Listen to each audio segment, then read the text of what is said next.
Biography of George Washington. First half. George Washington, one of the founding fathers of the United States and a war hero and independence activist who led the Continental Army in the War of Independence against Britain, was born into a wealthy family in Virginia. The Washington family originated from the Heartburn family, which was granted the Washington area as a fiefdom during the British conquest, and in 1613, the Washington family sold their fiefdom, Washington Manor, and immigrated to Sulgrave in Northamptonshire. In 1656, after Oliver Cromwell came to power, George Washington's great-grandmother's husband, John Washington, had his land seized in England on the grounds that he belonged to the Royalist Party, and he immigrated to Virginia in the United States. The Washington family was a middle-class family among the upper class in Virginia, and George Washington's father, Augustine Washington, was a judge in Westmoreland County. As a child, George Washington was influenced by his father and stepbrother and developed a romanticized view of soldiers. While serving as a lieutenant colonel in the Virginia militia, he learned surveying skills. At the age of 18, he received a surveyor's license and worked as a professional surveyor, performing vast land surveying tasks. He continued to enjoy surveying even after that.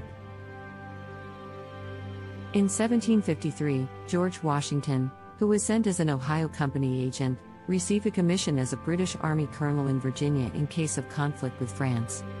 When the French and Indian War broke out in 1754, Washington led the Virginia militia and participated in the fight against the French colonial army. After losing the battle at Fort Necessity in 1754, George Washington fought as a major in the war against France and was appointed as a counselor to General Edward Braddock in 1755, and as commander-in-chief of the Virginia Regiment. After fighting 20 battles against Indians for 10 months and losing one-third of his troops, he realized the military tactics, strengths and weaknesses, military organization, military education and training, and the importance of military supplies. This experience became the basis for Washington's ability to command military forces and as a politician during the War of Independence. In 1759, George Washington married a wealthy widow named Martha Custis. Martha was intelligent, capable of managing a farm, and an elegant woman, and their marriage was harmonious until Washington's death. However, despite having given birth during her previous marriage, Martha was unable to have children with Washington. Afterward, she adopted John Parke Custis and Patsy Custis, her stepchildren from her previous marriage. However, after John Parke Custis passed away, Washington adopted his son and his step-grandson, George Washington Parke Custis, to ensure that his wife's former husband's descendants could inherit his property. Washington also ensured that his nephew, Bushrod Washington, would inherit the original Washington family's property after his death. Washington used a loophole to acquire property by pioneering in prohibited areas.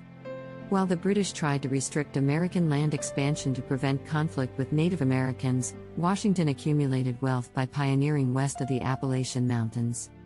As a result of the 7 Years' War in Europe in the 1750s and 1760s, the French and Indian War erupted, and George Washington earned recognition for his service in the colonial militia. However, the British government imposed taxes on the colonies to cover the cost of the war and banned the development of newly annexed colonial territories, leading to unrest.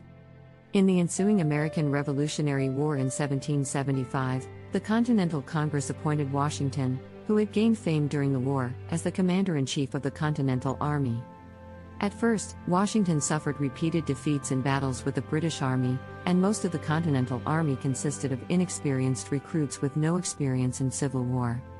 Although Washington made several tactical mistakes, at the time, the only alternative figure was Benedict Arnold, who later betrayed the Americans. During this time, there were also attempts by those seeking the position of commander-in-chief to harass Washington. The Battle of Trenton, which occurred on December 26, 1776, was initially a battle that the Continental Army, which was at a disadvantage, won due to luck. Up until then, the British Army had been in an unfavorable position, but George Washington seized victory through bold tactical changes and taking advantage of luck.